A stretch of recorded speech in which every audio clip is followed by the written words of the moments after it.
여러분 혹시 바닷물고기 중에 아귀라는 물고기를 들어보신 적이 있으실 것입니다. 이 물고기는 아귀과에 속하는 육식 어종인데요. 한 60cm 정도 크기의 납작하고 타원형으로 생긴 물고기입니다.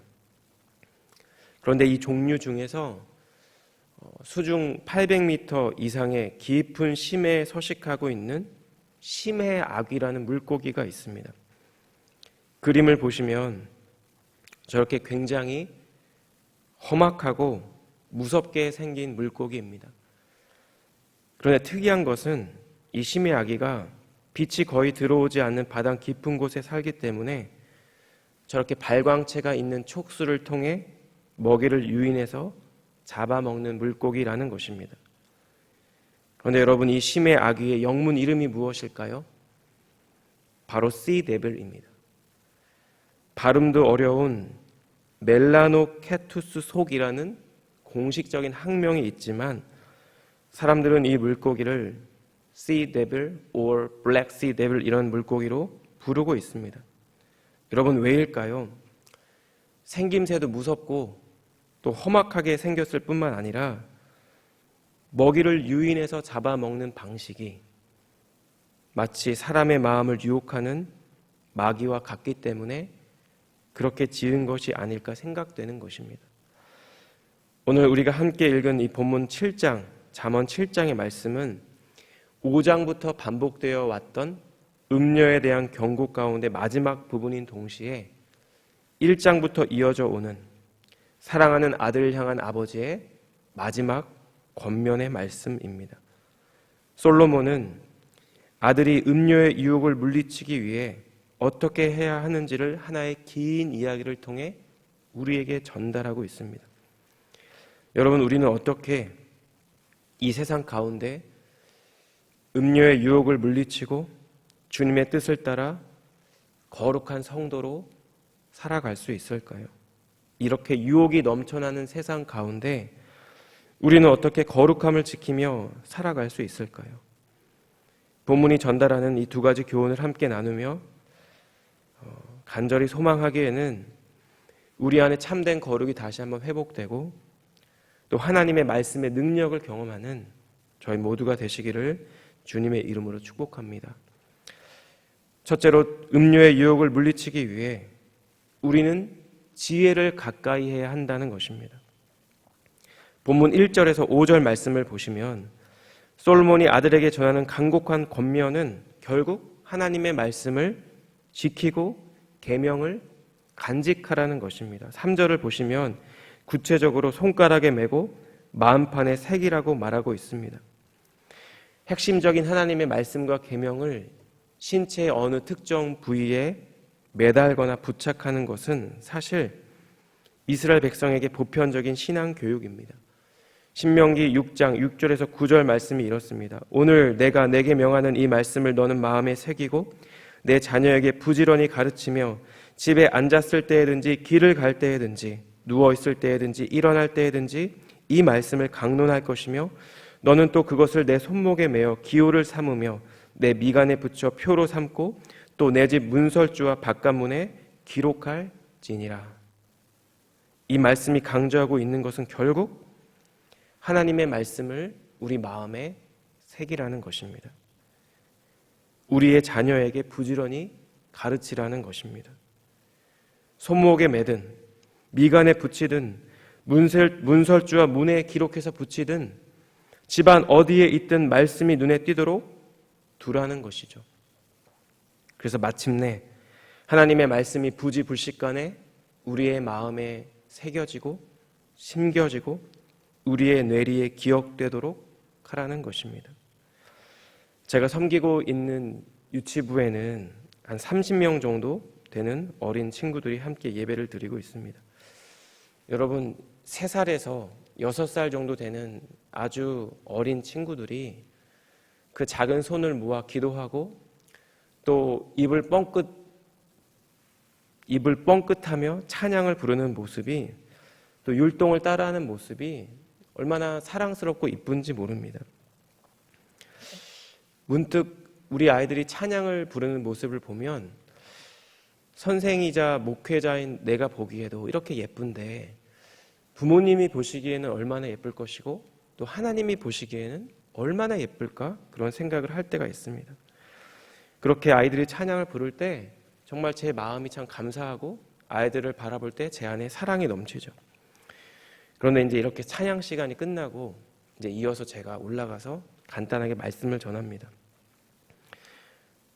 자주는 아니고요. 가끔 제 안에 그런 고민이 들 때가 있습니다.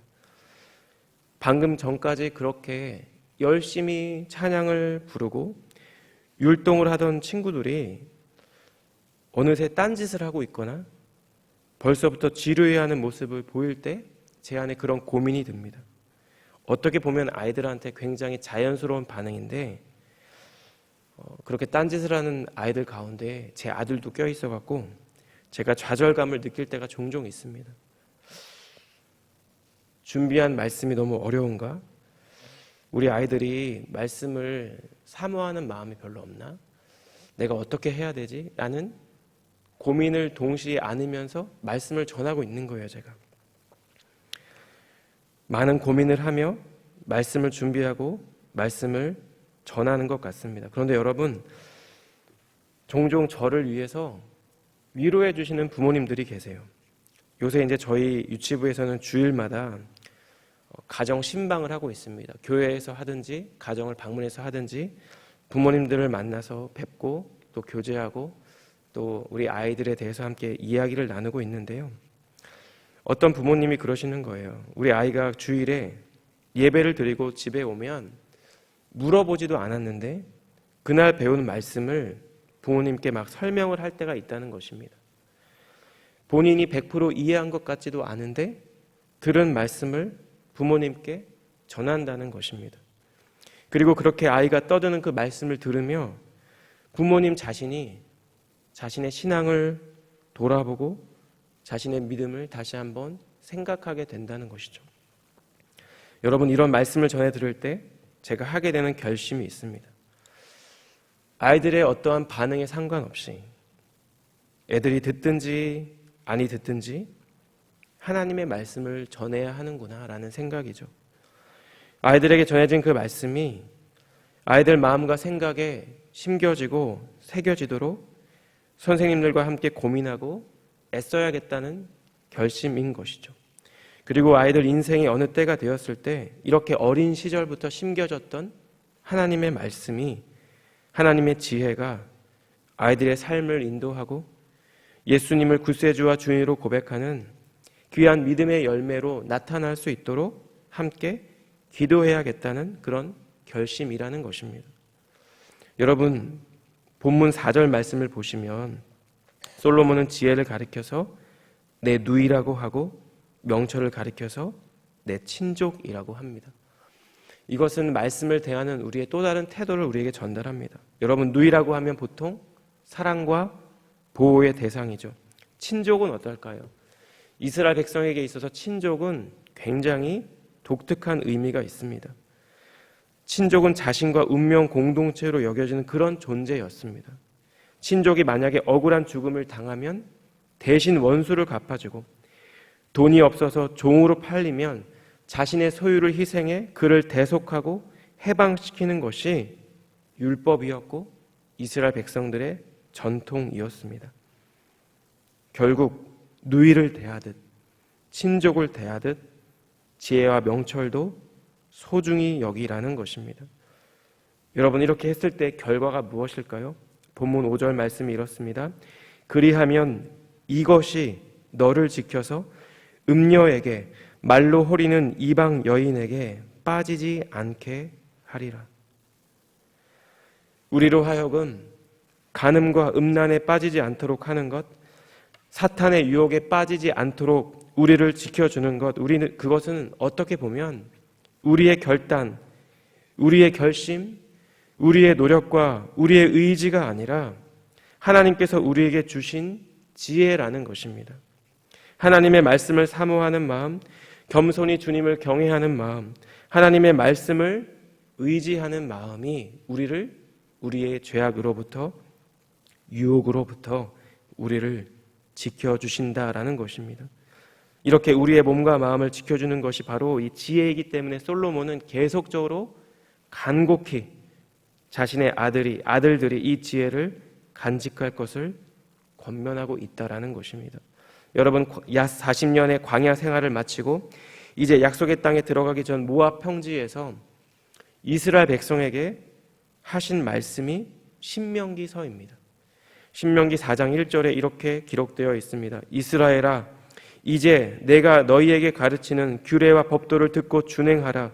그리하면 너희가 살 것이요 너희 조상의 하나님 여호와께서 너희에게 주시는 땅에 들어가서 그것을 얻게 되리라. 이제 곧 가나안 땅에 들어가는 이스라엘 백성에게 하나님께서 모세를 통해 주신 간곡한 권면은 주님의 규례와 법도를 잘 듣고 행하라는 것입니다. 왜냐하면 이것이 이스라엘 백성이 사는 길이기 때문입니다. 기원전 8세기에 북이스라엘 통치했던 왕의 이름은 여로보암 2세입니다. 이 여로보암 2세가 다스릴 당시 북이스라엘은 정치적으로는 점차 안정을 찾고 있었고 경제적으로는 호황을 누리던 시기였습니다. 하지만 영적으로는 극심하게 타락한 시대를 살고 있었습니다. 마치 오늘날과 같이 그런 시대가 여로보암 2세가 다스리던 기원전 8세기 북이스라엘이었습니다. 이러한 때 하나님의 선지자로 부름받은 아모스라는 선지자가 기록한 말씀이 아모스서입니다.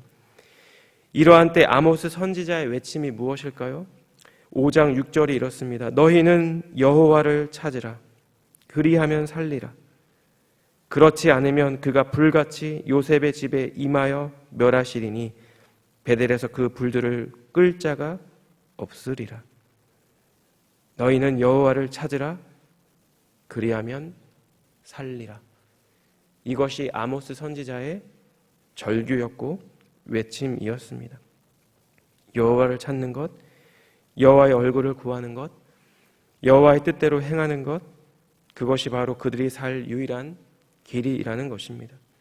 이것이 바로 죄악된 삶을 끌어버릴 수 있는 유일한 방법이라는 것입니다. 이처럼 여러분, 성경 곳곳에서 오늘 본문의 말씀을 포함해 주님이 우리에게 주시는 말씀은 하나님의 말씀을 찾고 가까이 하라는 것입니다. 말씀을 마음에 새기고 간직하라는 것입니다. 그리고 그 말씀을 지키라는 것입니다. 이것이 우리가 이 패역한 세대에 음료의 유혹에 빠지지 않는 길이고 더 나아가 거룩한 성도의 삶을 살아가게 하는 주님의 방법이라는 것입니다. 이 아침 이 말씀 앞에 서 있는 저희 모두에게 하나님의 지혜와 또 하나님의 말씀을 사모하는 그런 귀한 마음이 온전히 회복되어 주님의 능력과 도우심 안에서 우리의 죄의 습관과 죄된 행동과 말들을 끊어내고 참된 거룩을 만들어가는, 이루어가는 우리 사랑하는 성도님들의 복된 삶이 되시기를 주님의 이름으로 축복합니다.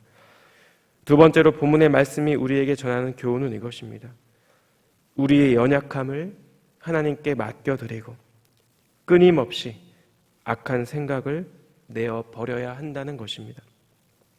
오늘 본문 6절부터 20절까지의 긴 구절은 음녀의 시점이 되어 한 젊은이를 유혹하는 과정을 묘사하고 있습니다. 이것은 곧 죄가 어떻게 우리를 유혹하는지 그 방식을 전달합니다. 음녀는 한 젊은이를 보고 그에게 가서 내가 당신을 찾았다라고 얘기하죠. 그리고 방금 화목제를 드렸다고 이야기합니다. 여러분, 화목제는 제사를 드린 사람이 그 제물을, 남은 부분을 이웃과 함께 나누어 먹는 제사입니다. 율법에 따르면 이 제물은 당일에 다 먹어야 했습니다. 여러분, 이 음녀는 젊은이에게 함께 죄를 짓자고 말하고 있지 않습니다. 그저 화목제의 음식이 풍성하게 차려져 있으니까 나랑 같이 먹고 나랑 같이 누리자는 것입니다. 젊은이가 힘든 하루 일과를 마치고 허기지고 지친 상태였으면 이것은 외면하기 힘든 강력한 유혹거리였을 것입니다. 그리고 19절과 20절에 음녀가 하는 말을 보시면 남편이 집을 떠나 먼 길을 갔는데 운 주머니를 가져갔기 때문에 보름날에나 집에 돌아가게 될 것이라는 말입니다. 그녀의 집에서 성적인 쾌락을 즐긴다 해도 그녀의 남편에게 들킬 염려가 없다는 것입니다. 시간도 곧 밤이기 때문에 보는 사람도 없다는 것입니다. 결국 음녀가 하는 것은 무엇일까요? 젊은이를 안심시키는 것이고 죄를 지어도 들키지 않으면 된다는 착각을 불러일으키는 것입니다. 그런데 이와 같이 사탄이 우리를 죄의 길로 유혹하는 과정 가운데 저희가 주목해야 하는 부분이 7절 말씀에 있습니다. 7절이 이렇죠. 어리석은 자 중에 젊은이 가운데에 한 지혜 없는 자를 보았노라. 유혹에 빠지는 자는 어리석은 자이고 신체적으로는 성인과 같으나 정신적으로는 미숙한 자이며 그 중에서도 지혜 없는 자가 결국 유혹에 빠져 죄를 짓게 된다는 것입니다. 영국의 소설가이자 기독교 변증가인 C.S. 루이스가 쓴 책 중에 스크루테이프의 편지라는 책이 있습니다. 책 제목이 재미있죠. 이 책은 책 제목대로 31개의 편지로 이루어져 있습니다. 여러분이 스크루테이프라는 이 존재가 어떤 존재냐 하면 지옥 사회에서 요직을 지내고 있는 고위층의 악마입니다. 이 고위층의 선배 악마가 이제 막 인간을 유혹하고 있는 초보 악마이자 자신의 조카인 웜우드에게 보내는 편지가 바로 스크루테이프의 편지입니다. 이 편지에는 다양한 주제에 걸쳐 인간이 갖고 있는 연약함에 대한 통찰력을 우리에게 제공합니다. 여러분, 이 스크루테이프가 이 편지를 왜 보냈을까요? 가장 큰 목적은 이 편지에서 환자라고 부르는 그리스도인들을 이들이 원수라고 부르는 그리스도에게 빼앗기지 않도록 어떻게 하면 이들을 유혹할 수 있는지에 대한 조언이 이 편지의 목적입니다. 그런데 이 중에 이 스크루테이프가 자조 섞인 목소리로 말하는 내용이 있는데요. 제가 잠깐 읽겠습니다. 그 자가 기독교인이 되었다는 소식을 듣고 몹시 불쾌했다. 성인이 되어 회심한 이들 중에는 잠시 원수, 그러니까 그리스도의 진영에 머물다가 다시 돌아와 우리와 함께 지내는 사람이 수백 명도 넘으니까 너의 환자, 곧 그리스도인의 몸에 배어있는 습관들은 정신적으로나 육체적으로나 아직은 우리에게 전적으로 유리하지. 이것이 지옥 사회에서 요직을 지내는 고위층의 악마의 고백입니다. 사탄의 입장에서 기록한 이 글을 보면 분명한 사실은 사단 마귀도 우리의 약점과 우리의 연약함이 무엇인지 분명히 알고 있다는 것입니다. 본문의 음녀가 유혹할 대상을 찾아다니다가 지혜가 없는 한 젊은이를 목표로 삼은 것처럼 마귀는 우리의 연약한 부분을 알고 공격한다는 것입니다. 돈에 대한 욕심이 많은 사람에게는 하나님보다 돈이 더 중요한 위치를 차지하게 만들고 그것을 위해 살도록 유혹하죠. 높은 지위를 갈망하는 사람에게는 하나님을 섬기는 일보다 높은 지위나 명예를 추구하는 삶으로 그 사람을 유도할 것입니다. 인생의 쾌락과 재미가 중요한 사람에게는 하나님보다 그 일을 사랑하고 추구할 기회들을 제공할 것입니다. 그래서 베드로 사도는 베드로 5장 8절에서 이러한 마귀를 가리켜 우는 사자와 같이 먹잇감을 찾아 돌아다닌다고 말씀하고 있습니다. 여러분, 이렇게 음료의 유혹에 마침내 빠진 자를 본문은 어떻게 설명하고 있을까요? 23절과 24절 말씀을 보시면 그 음료를 따라간 젊은이는 도수장으로 끌려가는 소와 같고 그물로 들어가는 새와 같다는 것입니다. 자신의 음행과 그것으로 인해 나타날 비참한 결과에 대한 구체적인 지식이 없다는 것입니다. 솔로몬은 이미 잠언 6장 32절에서 연인과 간음하는 자는 무지한 자라고 말한 바 있습니다. 인간에게 있어서 무지는 그 자체가 죄가 되며 이 무지로 인해 죄인은 파멸로 이르게 된다는 것입니다. 여러분, 이를 방지하기 위한 솔로몬의 권면이 25절에 이렇게 표현되어 있습니다. 내 마음이 음녀의 길로 치우치지 말며 그 길에 미혹되지 말지어다. 여기서 마음으로 번역된 히브리어 레브는 지, 정, 의를 포함한 전 인격을 뜻하는 말입니다. 음녀의 말에 미혹되지 않도록 감정적으로 동요되지 않고 의지적으로 단호하게 대할 것을 촉구하고 있습니다.